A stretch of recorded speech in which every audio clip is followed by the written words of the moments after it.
Now, continuing our look back at the UK Open, lots to discuss away from the two finalists. We've spoken about Andrew, we've spoken about Michael van Gerwen, but what else caught your eye from the weekend in Minehead? Well, I mean, I kind of already answered some of this on the first question, because a lot of what caught my eye over the weekend was the players that eventually went out to Andrew Gilding. I mentioned three of them, and I'll talk about them again now. Going in reverse order, the semifinal opponent, Adam Gavlas, he, of course, had to enter in the third round for being ranked in the top 64, but he played very well in a shorter match against Mario van der Bochade, who is a very tricky opponent. He's, a player who I think will do well enough to get into the top 64 this year, and averaged 99 in that match, but Gavlas won it. I didn't see that match, but obviously, it was a high-quality affair. I saw a lot of his match against the qualifier, Luke Littler. Luke threw everything and the kitchen sink and the kitchen sink from the board next door at Gavlas, and Gavlas was just always just finding a way to stay ahead. For much of that match, they were both averaging north of a ton. Littler was averaging 102, 103 in the early goings. In the end, he averaged a 15-dart leg, 100.20, but Gavlas won that match 10-8. And Littler is another player who did catch my eye, but I'll let you talk more about him if you want to, because I want to talk more about Gavlas. The match against Willie O'Connor, over a ton, and just absolutely pummeled O'Connor, who was another player who was having a pretty darn good weekend. He had only just earlier in the day knocked out the defending champion in the last leg decider in a match where both of them averaged well on 100. And then he beat Rob Cross in the quarterfinals. It was a really good weekend for Gavlas. I talked about Schindler earlier. I forgot to mention it started out by him beating Simon Whitlock, a player who's resurgent at the very least this year, if not looking pretty close to the player he used to be. But Schindler beat him in that. I mentioned his win over 80. Another player who otherwise would have caught my eye. Had a brilliant win,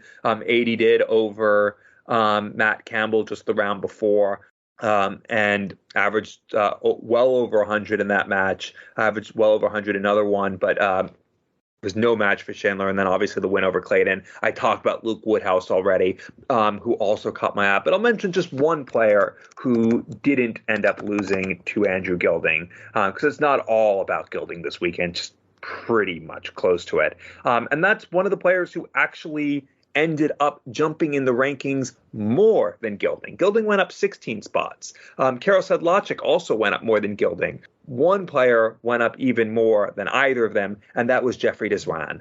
It looks like the Black Cobra is back. He had a good win over Gert Nenches in the second round. He had a very good performance against Danny Janssen, who won a title last year in the fourth round. But I think the creme de la creme for him was that fifth round tie against Gerwyn Price, the world number 4. Gezi averaged over 100, but it was nothing compared to Deswan's 105. And that's what Deswan was doing a few years ago when he broke through, when he made the semifinals of the World Match Play, but also defeated MVG at the UK Open in an earlier round. He was playing at that mid-hundreds average against one of the best players. We haven't seen that from him for a few years. That's why he had to go back to Q School to win his tour card. But if he's now back playing like he was 5 years ago, there's every reason to think that we're going to see him in more televised events later this year. He still has a lot of work to do if he's going to get to the World Match Play this year. But if he plays like this, he'll at least put himself in that competition to get to the World Grand Prix, to get to the European Championships and the Players' Championship finals. And we know once he gets on stage, he can beat anyone. He obviously did it against Gezi. He caught my eye as a player who maybe is finally back at or near his best. Some good picks there, and there really is a lot to unpack from the 3 days. It is only a one weekend event, but there's an awful lot that gets crammed into those 3 days. You've got so many players, so many games, and so many stories that come out of it. And the nature of it, as soon as one round is over, you're on to the next one. So you don't really get enough time to let those stories shine as much as you might like them to. But starting from the Friday afternoon, I didn't get to see much of the Friday or Saturday afternoon due to work, but I saw a lot of Friday evening and Saturday evening, and I was locked in watching all of it on Sunday. But I've got to say the streaming of the boards as well, that was something that we spoke about in the build-up. This was the first year that the PDC were going to have streams on boards 3 to 8, and I thought it worked really well. We didn't get the dream commentary lineup that we were hoping for on all 8 boards. If you missed it from the streams, boards 3 to 8, it was a 2-camera split screen setup. You had one side showing the board, the other half of the screen was showing the players throwing, and then you had the noise from the crowd in the multi-board room. So yeah, it was a good setup for it, and I thought having all the games streamed, it did add a lot to the event, and I think that's going to be a big selling point for this tournament going forward. With the amount of players you've got, 158 players we had in it this year, it's a chance to watch any of those players, and I think that's exciting for darts fans. You're guaranteed to see your favourites play. You're not relying on them being picked for board 1 or board 2, and if you're the defending champion, Danny Noppert, your first game on board 5, so you got to watch him play as well, which was good. But yeah, you mentioned a few of the guys that I was going to mention, and got to mention the two 16-year-olds right from the start, Luke Littler and Thomas Banks, both making their debuts in a major, both wearing the Riley's red polo shirts, and they acquitted themselves superbly, and both made it through that manic first session, winning through to the 4th round. And Luke Littler losing with that 100 average to Adam Gavlas, who you mentioned, and definitely deserves a mention. His best run in a major, getting to the semi-finals, and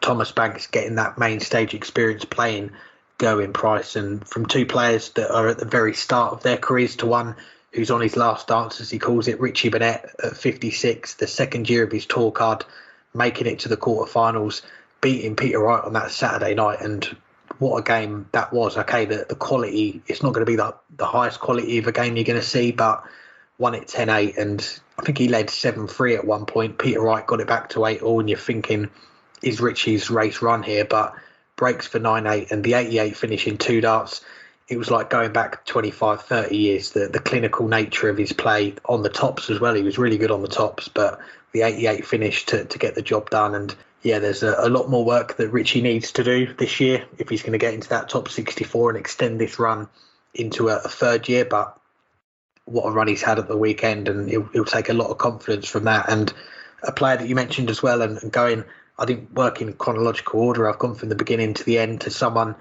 probably in the middle of their career now, is Jeffrey Desvan. And you mentioned him. He won back his tour card at Q School, started in the 1st round, and he was the player that went the furthest of all the players that started in that 1st round, getting to the last 16, losing out to Rob Cross. But that Saturday afternoon, beating Gerwyn Price 10-8 with that 105 average, definitely deserves a mention. And the Black Cobra's back. I've got to agree with that. And just lastly, and I said it on social media, but we've got to say it on the show as well, a big thank you to Jackie Oakley, the presenter on ITV. It was a nice surprise. I was watching the darts Sunday night, and to hear Jackie plug the weekly darts cast, I wasn't expecting that. That was a cool moment.